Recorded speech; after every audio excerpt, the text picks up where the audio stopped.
парламенте Якутии состоялась официальная встреча между делегациями Государственного собрания Илтумен под председательством Алексея Еремеева и Государственного совета Республики Татарстан. Стороны обсудили актуальные вопросы законодательного обеспечения социально-экономического развития своих регионов и пути дальнейшего укрепления сотрудничества между законодательными собраниями. Основная цель такого взаимодействия – согласование и взаимная поддержка законодательных инициатив, направляемых на рассмотрение в Федеральное собрание России.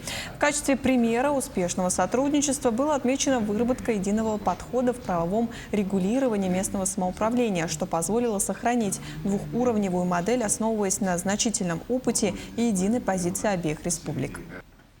Я думаю, что это будет очень полезная встреча, полезный обмен опытом, потому что мы имеем схожие проблемы для сохранения наших традиционной культуры, для сохранения наших родных языков. И то, что законодатели и исполнительная власть совместно приехали и работают в нашей республике, это очень отрадно. Мы сделаем все возможное, чтобы все лучшее передать Республике Татарстан и перенять от них, чтобы их лучший опыт для того, чтобы для внедрения в нашей республике. Кроме того, делегация Татарстана в рамках своего визита посетила множество образовательных, социальных и государственных объектов, связанных с распространением якутского языка. Что стало главной темой поездки, узнаете в следующем материале. Детский сад «Тестиль», как из наиболее образцовых, был выбран первой локацией посещения. Созданный еще в далеком 1962 году, он одним из первых обучает городских детей только на родном языке.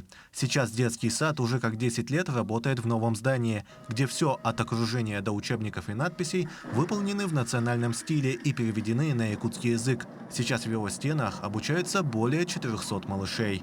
Проводится большая работа по сохранению родного языка.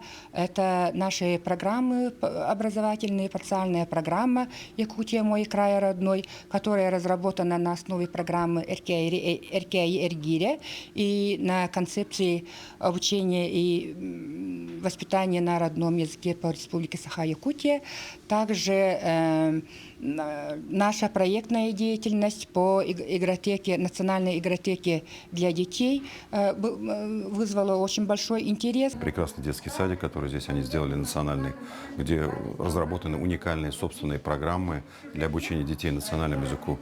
И, безусловно, это представляет огромный интерес, потому что проблемы у нас одни, национальные вопросы у нас одни, а решать их придется сообща. Помимо этого, они ознакомились с работой национальной вещательной компании «Саха», которая транслирует телерадиопередачи и новости на 2 языках. Им также представили работы студии «Току», которая производит якутские мультфильмы. Общее количество вышедших серий за 4 года уже составляет более 120.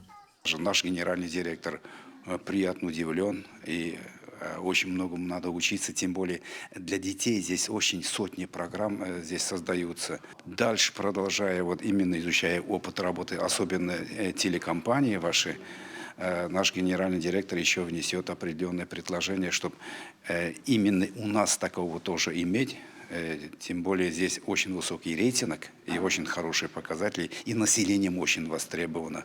Гости также встретились с Союзом писателей Якутии и коллективом Национального книжного издательства «Аяр», которые тесно сотрудничают с коллегами из Татарстана и переводят литературу уже больше 10 лет.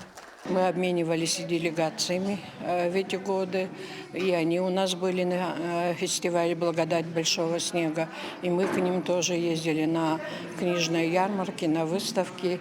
И я думаю, что эта дружба продолжится, и сегодня пойдет обмен мнением о том, как сохранить наши родные языки. Делегация Татарстана планирует еще изучить якутский кинематограф, который за последние годы значительно вырос, а фильмы смотрят далеко за границами региона. Тимур Калмогоров, Артумен Наговицын, Джулстан Иннокентьев, Якутск.